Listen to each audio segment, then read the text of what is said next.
Google is now deciding who can and can't visit our websites based on the hardware and software they're running. No, I'm not joking. I might have simplified that a little though. If you want to know more about that and the implications on our privacy and the implications on your business as a result of that, stay tuned. It's a good episode, I promise. Welcome to Rise and Shine, your daily business tech boost with me, Charly Leetham. If you're a small business owner looking to simplify technology and get real, actionable advice from someone with 35 years of IT experience, you're in the right place. Every episode, I'll dive into tools and systems like email, CRM, marketing and tracking, and I'll break them down into bite-sized tips you can use straight away. Your time is valuable, so let's get straight to the point. It's time to work smarter, not harder. Rise and Shine, it's a dose of business tech inspiration with me, Charly Leetham. Episode number 719. It's Firewall Friday, and boy, do I have a doozy for you today. So I don't mean I am really, really concerned about this one. And before we even go into the episode, I'm going to tell you that my recommendation from this episode is going to be, whatever you do, remove Google reCAPTCHA from your sites and use something else. Let me just get that one right up the front, because I think this is really serious stuff, and I think it's really bad stuff, and I think we are going to regret it in the long run. All right, let me tell you why I'm going to say this. Google reCAPTCHA, as most of you will be aware, reCAPTCHA is the ability, or is the function when you go to fill in a form, it pops up a box and says, prove you're a bot. Now, sometimes, prove you're a human, prove you're not a bot, prove you're a human. It will often, give you a puzzle to solve. Either pick the pictures, tick the box, pick the pictures, choose all the hydrants, choose all the bridges, choose all the cars, choose all the streets, all the trees, whatever. And if you get it right, and sometimes it takes you a couple of times to get it right, it will let you through. The idea is that by giving you a contextual challenge, something that requires you to interact with it and be a human to determine what those pictures are, it proves that you are a human and you're not a bot. So you're not there to do nefarious things. And bots are bad. Okay, bots are bad. In general, they waste your bandwidth. They fill in your forms. They try to spam your site. They do all sorts of things. Not all of them, but most of them. They're bad. And we want to reduce the number of bots that visit our site. reCAPTCHA runs on, from what I can find, over 14 million websites. So it's huge. It's Google's system. They control it, and we just install it to use it. Now, you will remember a couple of episodes ago, and I can't remember the exact episode, it was 600 and something, one of the later 600 episodes. I spoke about Google moving the liability of data management, or the management of the privacy of that data, from themselves, the data it collects as its reCAPTCHA program, from themselves onto us as website owners. Now, that was concerning to me even then, because we don't control the Google system. We don't even know what data Google collects as part of the reCAPTCHA system. And yet they were telling us we had to be responsible for it. And now they're moving into what they call the Cloud Fraud Defense System. It was announced in April 22, 2026. They're calling it the next evolution of reCAPTCHA. And it's really strange to me that, hot on the heels of changing where the liability for the data exists, or the management of the data, the privacy of the data exists, they're announcing this. They're calling it the next evolution of reCAPTCHA. And everyone who is using reCAPTCHA has been moved into it, as far as I can see. We weren't asked whether we want to use it. There's been no notification, and I can guarantee that I've received no notification because I've checked all my mail. Google hasn't come and told me it's evolving and now you're going to be using this new system. And it's already appearing on sites. And this is how we found it. And this is how it's been found, because someone came up and said, what is this? I was going to swear. What is this? What happens? Instead of getting a box to say, prove you're human, solve the problem, whatever it is.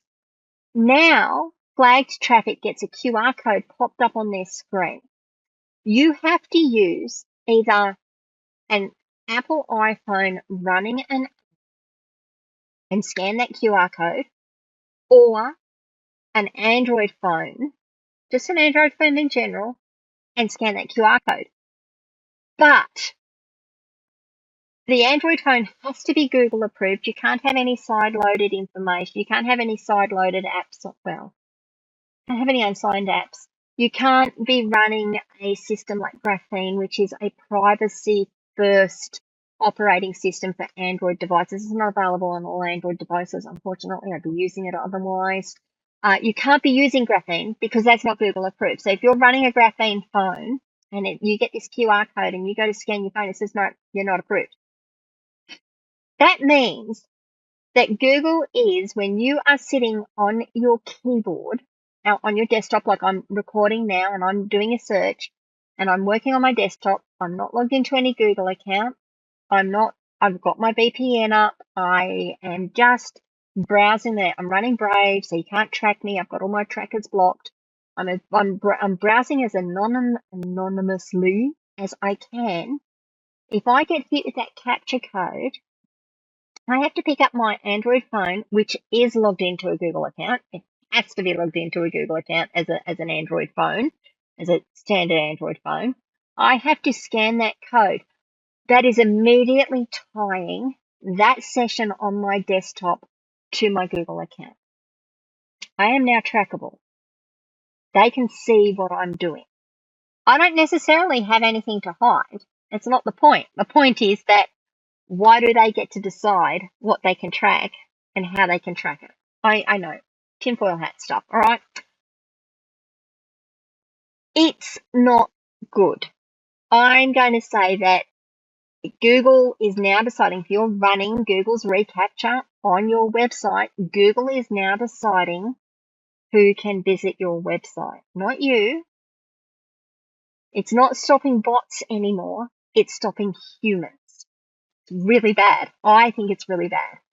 Apple has complied by running this app on their phone, and the app does the same thing, right? The app says, oh yes, you've downloaded the app. We approve of you, but now we've tied that desktop session with your iPhone, with the account logged in on your iPhone. We can now know what you're visiting. Your anonymity is being reduced. Your privacy is being impinged. I'm going to keep saying that because I think it's a really important thing for us as people on the internet, netizens, I guess you could call it.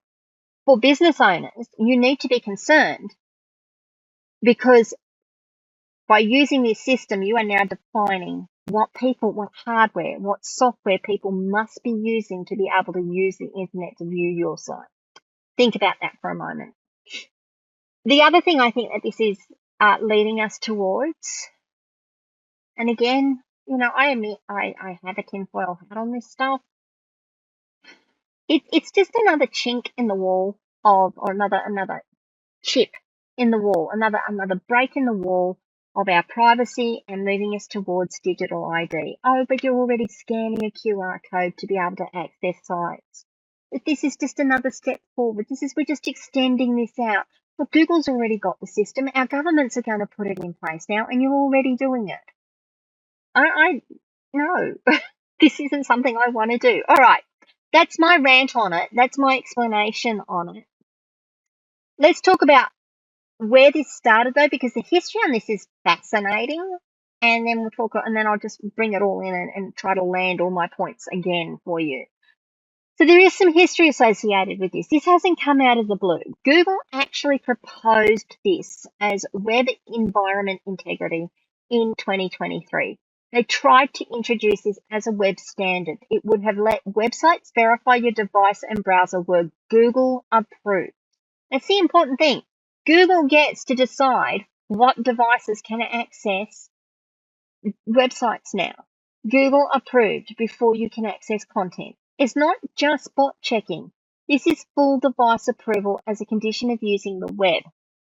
It's removing anonymity because You have to now tie that session, even remotely, to the fact that your phone was the one used to scan the website, the QR code. There's now a connection between I was trying to access this website and I used this account to do it. What happened? Well, Mozilla quite rightly formally opposed it. They said it created a gated internet controlled by device vendors. Sorry, I'm reading notes here. So a gated internet controlled by device vendors, and that is entirely correct. Mozilla is a privacy-focused browser. They introduced Firefox. It's a privacy-focused browser. That they're not going to want to do this, and quite rightly so. The Electronic Frontier Foundation called it the DRM, Digital Rights Management for the Web. Agreed. You need to have a device that we approve of before you can use the internet. It also received a fair amount of public backlash, unsurprisingly, so Google withdrew that proposal within 3 weeks. It crashed and burnt. Didn't stop them though. They've introduced Cloud Fraud Defense as the same, and it does the same thing. It's been launched as a commercial product instead of a web standard, which means we can vote with our feet still. We still have time. It uses the same device verification method. There's been no standards body to review it. There's been no public process. There's been no opportunity to object. Well, let me rephrase that one. Up until now, because they haven't told anyone they're doing it, there's been no opportunity to object. They couldn't get the permission, so they just shipped the product. Oh, this is what we're doing. We're Google. We can do what we want. I'm not trying to bash on Google here. I think that Google was a great company at some point. They introduced some wonderful products. I love my Android phone. I do. I love it. Mostly. I like how Google innovated on the internet. What I don't like is a corporation telling me what I can and can't do. I know that's going to get some hate. I'm sure that's going to get some hate. It's not up to a corporation to decide who gets to visit my website. It's not up to a corporation to tell me that I have to tie my browsing to a device so that I can access the internet. So I can do this from two sides of the same coin. As a business owner, you don't get to tell me who can and can't visit my website.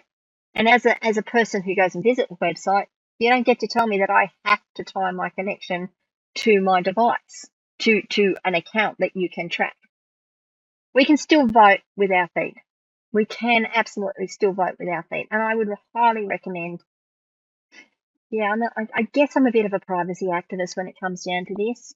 I would highly recommend that you do. If you are using Google reCAPTCHA on your site, take it off.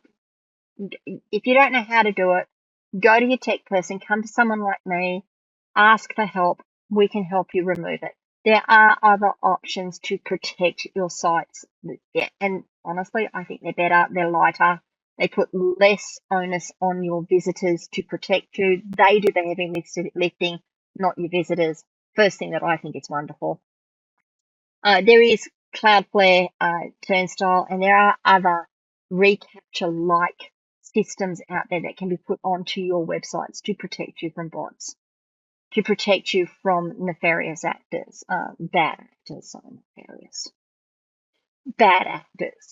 I would really, really highly recommend that you consider right now go and remove reCAPTCHA from your websites. I didn't mean for this episode to be a rant. I'm kind of floored that they thought they'd get away with it, and they thought that they could bring this in and people would just go, well, okay. No, it's not okay. I'm saying it's not okay. I am already recommending to my customers that we remove reCAPTCHA from their sites. If they're using third-party systems that are using reCAPTCHA, we're going to be writing letters to those systems saying, remove it, we don't want to use it. We'll do everything we can to tell Google in the most resounding way we can, with the only resources that we can, to say, no, this isn't good enough. We're not going to use your system anymore. Maybe it'll help. It will certainly help us, because we won't be stopping people accessing our websites if they don't have the right kind of hardware. or the right kind of software on their system. All right, I'm being a bit funny there, but look, guys, I'd love to know what you think. Am I wrong? Am I a little bit too over the top on this? Is it just another step towards being controlled and being tracked on everything we do? And I mean, I know you get it. I'm sure you get it. Leave comments wherever you're watching or listening to this episode. Like I said, it was a doozy. If you have questions, leave comments wherever you're listening to this episode. I know I just said that. If you found this episode interesting or useful, give it a like, please, and share it with people. Please share it wide and suggest to people that they do remove reCAPTCHA. They look at their options. They go and see their technical teams and say, what can we do about this?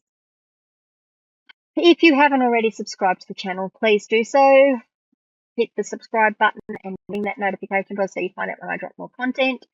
And if you need help, if you need someone to go through and do an audit of your online systems to see where you are using reCAPTCHA and what you can do instead of using it, reach out to me. I offer a free 30-minute breakthrough session, one per customer. That's customer/business, person/business. 30 minutes, I will give you as much value in that time as I can. If you've already used your 30-minute breakthrough session and you still need help and want to work with me, thank you very much. I'd love to work with you. Reach out. I've got a number of packages, a number of ways of working together, and we will find the most appropriate way for us to work together as a team. That's it for now, guys. Have a safe weekend. Have a privacy-focused weekend, and I will see you on Monday for Mindset Monday. Bye.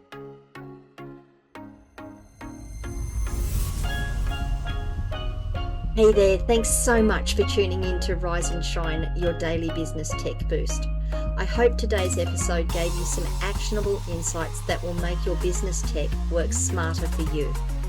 If you found value, be sure to subscribe, leave a review, and share it with other small business owners who could use a daily boost. For more tips, tools, and resources, visit www.askcharlyleetham.com. Until next time, keep rising, keep shining, and let's make tech simple together.